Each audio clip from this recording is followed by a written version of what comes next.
பாகிஸ்தான் இந்திய விமானங்களை மோதுவதற்கான கணக்குகளை மையமாகக் கொண்டு பல நகரங்களில் தாக்குதல்களை மேற்கொண்டது.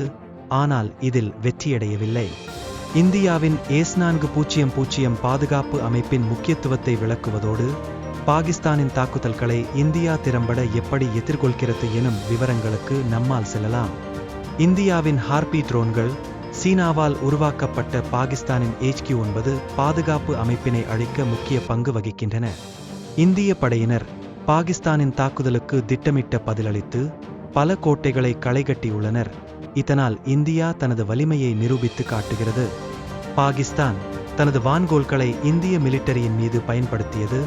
ஆனால் இந்தியாவின் S-400 காற்று பாதுகாப்பு அமைப்பின் மூலம் பல பாகிஸ்தான் விமானங்கள் சிக்கனம் அடைந்துள்ளன. இப்போது பாகிஸ்தான் மற்றும் சீனாவின் பரப்புரைகள் மிரட்டல்கள் மற்றும் தவறான தகவல்களை பரப்புகின்றன. அதற்கு மாறாக இந்தியா உறுதியாக இவற்றுக்கு எதிரான உண்மைகளை வெளிப்படுத்துகிறது. சீனாவின் ஆயுத சந்தையில் நிலவும் பாதுகாப்பு பரவலான பொய்கள் இந்தியாவிற்கு எதிரான மிரட்டல்களை உருவாக்குவதற்கான காரணமாகும். பாகிஸ்தான் இந்தியா மீது தொடர்ந்தும் தாக்குதல்கள் நடத்தி வெற்றியடைய முடியாத சூழ்நிலைகளை மறைக்க பொய்யான தகவல்களை பரப்புகின்றது. இந்திய பாதுகாப்பு அமைச்சரின் தகவல்கள் மற்றும் செயற்பாடுகள் எதிர்கால ஆபத்துகளை சமாளிக்க மிகவும் முக்கியமானவையாக இருக்கின்றன. இது இந்தியாவின் தயாரிப்புகளை வலுப்படுத்துகிறது. இந்தியா எப்போது வேண்டுமானாலும் எதிர்மறையான தாக்குதலுக்கு தயாராக இருக்கின்றது.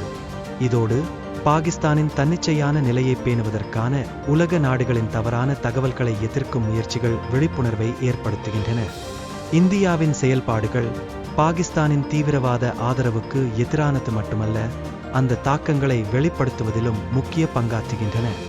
இந்திய வெளிநாட்டு அமைச்சகம் இதற்கான ஆதாரங்களை வழங்குகிறது, மேலும் தீவிரவாத அடிப்படையை அழிக்க தளராது செயல்படுவதற்கு உறுதி அளிக்கின்றது. இந்தியாவின் தன்னிச்சையான பாதுகாப்பு திட்டங்களில் புதிய மிசைல் தொழில்நுட்பங்களை வளர்ப்பதில் முக்கிய முன்னேற்றங்கள் காணப்படுகிறது. தொழில்நுட்பங்களை அடிப்படையாக கொண்டு பாதுகாப்பில் புதிய மாற்றங்களை உருவாக்குவதற்கான முயற்சிகள் தொடர்ந்து நடைபெறக்கூடியவை. இது இந்தியாவின் பாதுகாப்பு திறனை மேம்படுத்துகிறது. இந்தியாவில் உருவாகும் புதிய தொழில்நுட்ப நிறுவனங்கள் உலகளாவிய பாதுகாப்பு தேவைகளை பூர்த்தி செய்ய புதிய யுக்திகளை உருவாக்குவதில் கவனம் செலுத்துகின்றன.